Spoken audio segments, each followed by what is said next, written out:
before thought, before imagination, before words, before sound, before even the sense of me, or even before the sense that I am,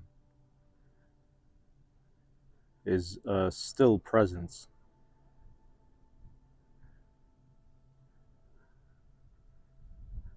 That still presence I like to call the living mystery. I call it the living mystery because it's clearly alive. It's aware. It's here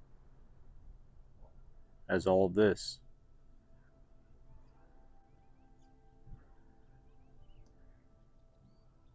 Hi, birdies.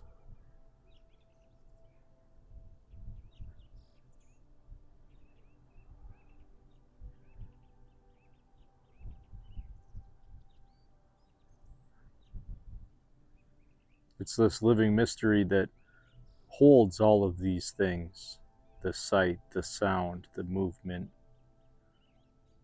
including the idea of me, including the idea I am. If we can tune into that which holds all of these things, we'll find our fundamental nature beyond I am.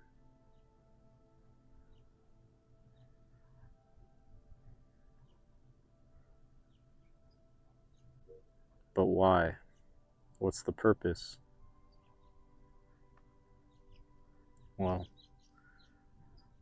there really is none. But that's the freedom of it. There doesn't have to be one. Everything else in the movie of life seems to need a purpose and seems to have a meaning. And by those very elements of purpose and meaning, those things are then seen as finite or constricted, no longer having to do with their infinite essence as pure being, as pure presence. And it's by this same process that we constrict ourselves into a mode of being, an I am, an identity that makes us feel limiting or limited and constricted in the dimensions of space-time more specifically.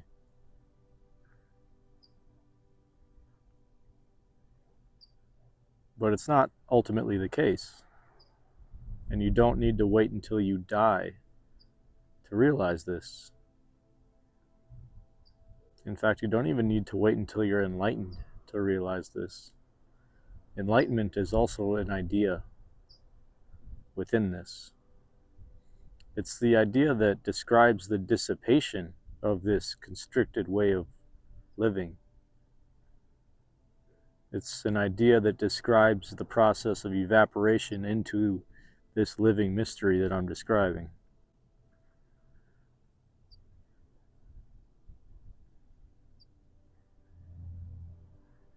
But ultimately it itself is an idea within this.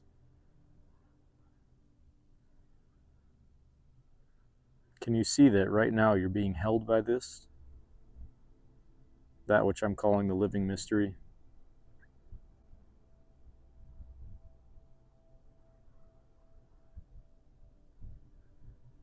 Whether you're religious or not, or of the Catholic faith tradition or not, when Jesus said, "The kingdom of heaven is within you,"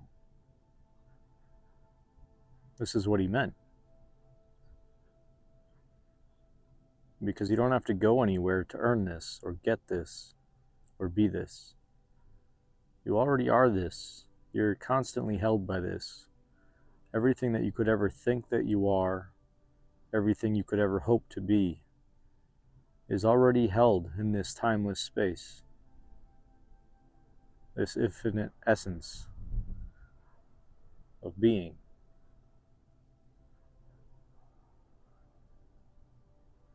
There's nothing you need to do to earn this. You don't need to be pure or sinless.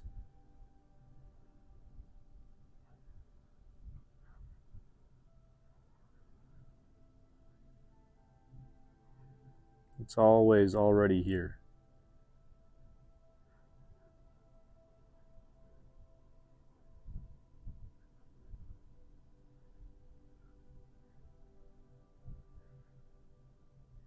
So sit with me in this living mystery where we don't name anything, we don't prescribe meaning to anything. It doesn't need to have a purpose, and nor do we. It simply is.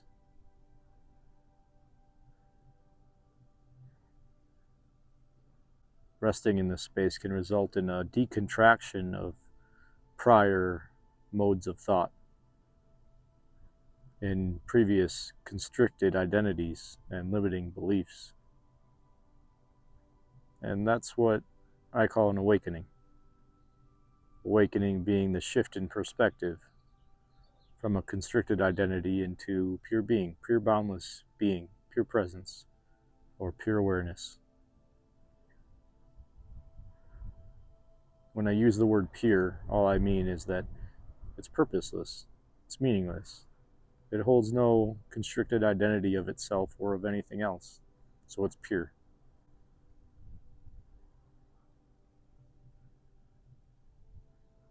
You've likely also heard me talk about the unrefracted light of the Absolute. Well, that's all I'm saying. That's all. I'm always referring to the same thing, and it's just this. You know, when I look out into the world, I see a refraction of my own awareness, appearing as a tree, appearing as a bird, appearing as a me.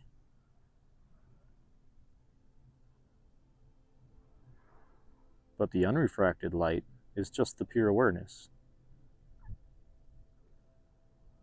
It's colorless.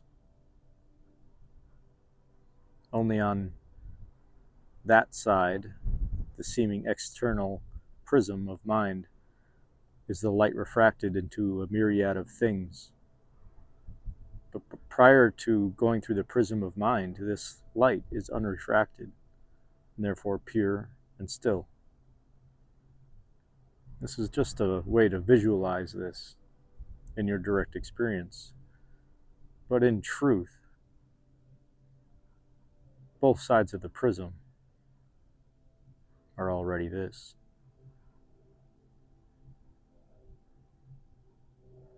And it could never be otherwise.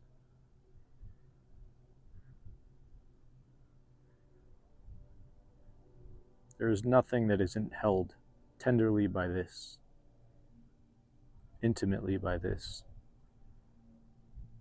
And so it's just by tuning into this knowingly, and perhaps more regularly, that we become accustomed to its essence and nature in our direct experience. And as you learn to do this, you lose your dependency on these things that once you seemed dependent upon or attached to, like form and identity, like purpose and meaning. Now we can still prescribe these things, but it's more like a play now. It's more like playing a role for fun, joining the dance of aliveness, dancing for no purpose, singing for no gain. This is the freedom of being, and this is why it's called liberation.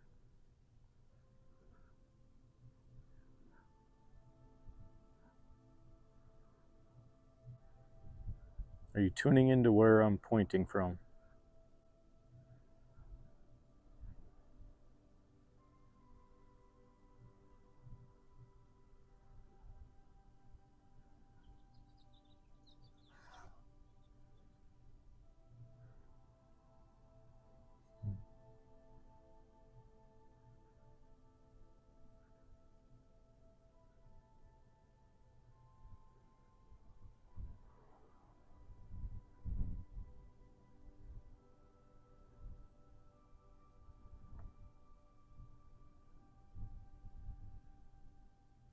I'm going to totally fuck up the quote, but Jesus also said something like, lest you be like a child, you cannot enter into the kingdom of heaven. And what he meant by this is, unless you become steeped or imbued in the living mystery, which is pure humbleness, pure mystery, pure awe, pure wonder, like a child, not prescribing meaning or purpose to anything, but just living in open wonder, in open awe. That's the sensation you get when living in this mystery of being that prescribes no identity, that doesn't need to be anything.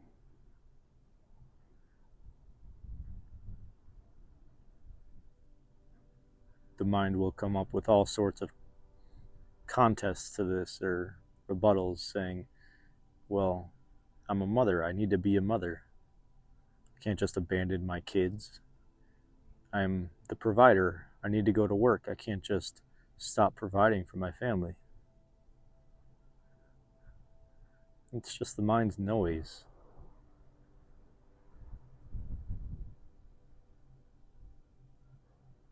You'll still do everything you need to do. But a lot of the stress, a lot of the baggage will fall away. And in time, you'll trust this. You'll trust that you won't go mad. You won't abandon your family or responsibilities. In fact, you engage more fluidly and harmoniously with all of those things.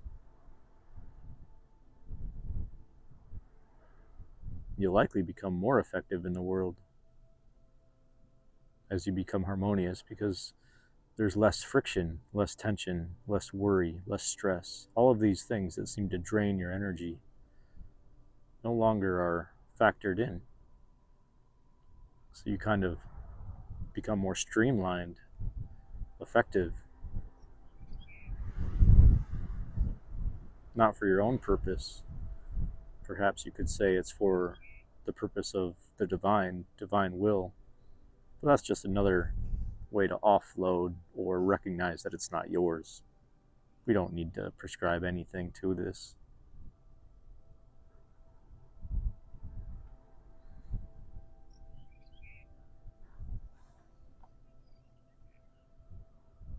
I don't know if you're capturing the bird songs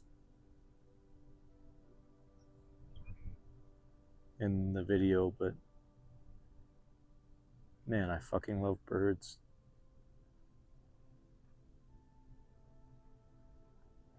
They really are just little dinosaurs. I mean, evolutionarily, they are actually modern dinosaurs. You ever seen a bird without feathers? Now imagine it with scales. Literally a tiny dinosaur.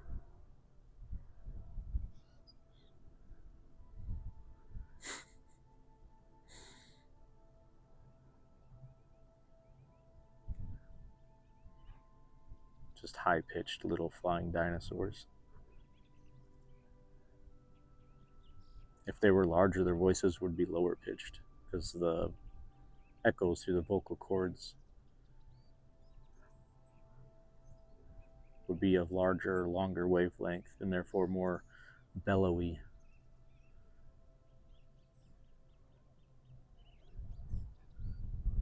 They really are dinosaurs.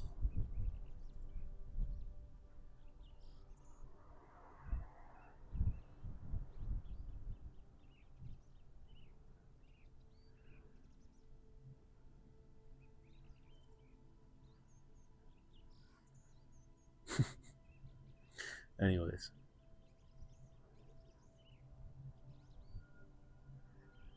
Steep in this living mystery.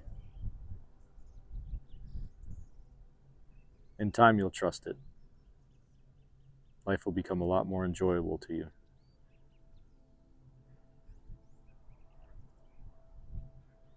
You'll become a lot more harmonious, peaceful, loving, happy and joyful in the world for no fucking reason at all.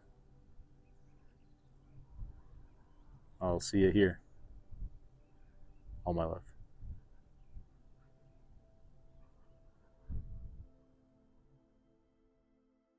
If you found this video helpful, please consider liking, subscribing, and sharing. Thank you. All my love.